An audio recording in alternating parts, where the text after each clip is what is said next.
বেসরকারি কারখানার furnace blast হয়ে গুরুতর জখম 4। তড়িঘড়ি গুরুতর জখম এই 4 অস্থায়ী শ্রমিকের রাজবাদে একটি বেসরকারি হাসপাতালে নিয়ে আসা হয়। আহতদের মধ্যে 2 জনের অবস্থা আশঙ্কাজনক। এদেরকে বিধাননগরের বেসরকারি হাসপাতালে নিয়ে যাওয়ার চেষ্টা চলছে।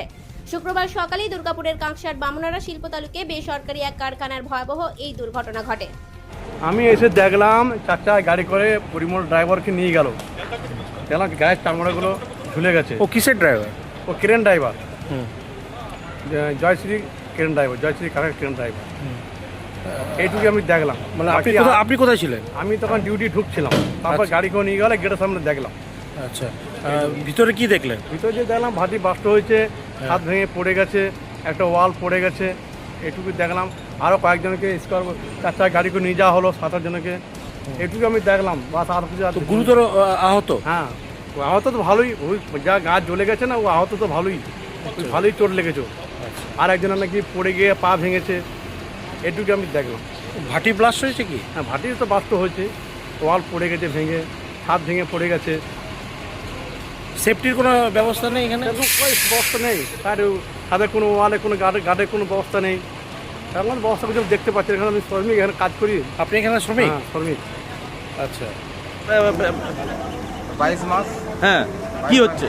22 মাস ধরে ইএসআই দিয়ে আমাদের কাছে কেটে নেওয়া হয়, কিন্তু কাগজ দেওয়া হয় না। কাগজ দেওয়া হয় না। তো আপনারা জানলেন কি হবে যে আপনাদের টাকা কাটা হচ্ছে না? টাকা আমরা পিএফ অফিসে চেক করেছি, কিন্তু মেসেজ না, কিন্তু আর নেই। কতদিন ধরে নেওয়া হচ্ছে? 22 মাস।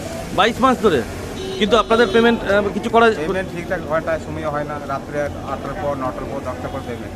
10 জন, 5 জন, 20 জন করে পেমেন্ট। বিজেপি নেতা সুভাষিস মুখার্জির অভিযোগ, 22 মাস ধরে ইএসআই পিএফ নেই। আজ দুর্ঘটনা ঘটতেই সব জানা যায়।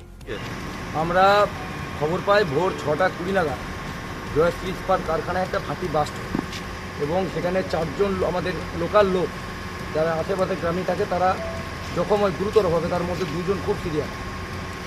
আমরা পরে এসে জানতে পারি হসপিটালে তারা জুনিয়র ডাক্তারের তত্ত্বাবধানে পড়ে আছে, কোনো ট্রিটমেন্ট হয়নি, বাড়ির লোক কাঁদছে। আমরা তৎক্ষণাৎ আসার পর আমরা ম্যানেজমেন্টের লোককে বলি, কন্ট্রাক্টরকে বলি যে ইমিডিয়েট এই যে 2 জন সিরিয়াস আছে এনাদেরকে অন্য হাসপাতালে রেফার করা হবে, কারণ এখানে কোনো ট্রিটমেন্ট হয়নি, কোনো ইএসআই পিএফের কোনো সুবিধা নেই। একটা কারখানায় শ্রমিক কাজ করছে, ইএসআই যদি না থাকে, তার কোনো যদি ট্রিটমেন্টের ব্যবস্থা না থাকে, কীভাবে প্ল্যান্ট চলছে? অলরেডি জয়শ্রী নিয়ে প্রচুর কমপ্লেন, যে 4টে কারখানা আছে, 22 মাসের পিএফ বাকি, আরও অনেক অসুবিধার কথা আছে, সেগুলো আমি পরে বলছি। প্রথম প্রাথমিক আমাদের লক্ষ্য এই 2 জনকে এখান থেকে রেফার করে আগে ট্রিটমেন্ট দেওয়া, এটি আমাদের প্রাথমিক লক্ষ্য।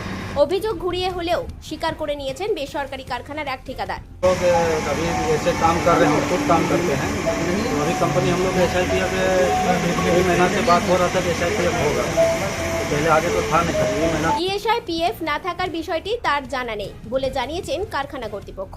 पीएफएसआई जो कॉन्ट्रैक्टर का होता है वो कॉन्ट्रैक्टर को मालूम होगा, कंपनी को तो उसके बारे में पता तो आप नहीं। वेरीफाई नहीं किए थे? क्या आप वेरीफाई नहीं किए? हम तो अथॉरिटी है ही नहीं जो हम वेरीफाई करेंगे। कंपनी का हर इम्प्लॉय तो साइज नहीं है ना कि किसी का वेरीफाई करें। अब मैनेजर का खुद काम है कि या किसी का कंपनी का कोई কিভাবে ইএসআই পিএফ ছাড়া এই অস্থায়ী শ্রমিকদের কাজ করানো হচ্ছিল উঠছে প্রশ্ন। কারখানা কর্তৃপক্ষের বিরুদ্ধে ক্ষোভে ফেটে পড়েন দুর্গাপুরের বামনারা শিল্প তালুকের জয়শ্রী নামে বেসরকারি কারখানা কর্তৃপক্ষের বিরুদ্ধে। দুর্গাপুরের বামনারা থেকে অনুরাধা সেনগুপ্ত রিপোর্ট, খাঁটি খবর।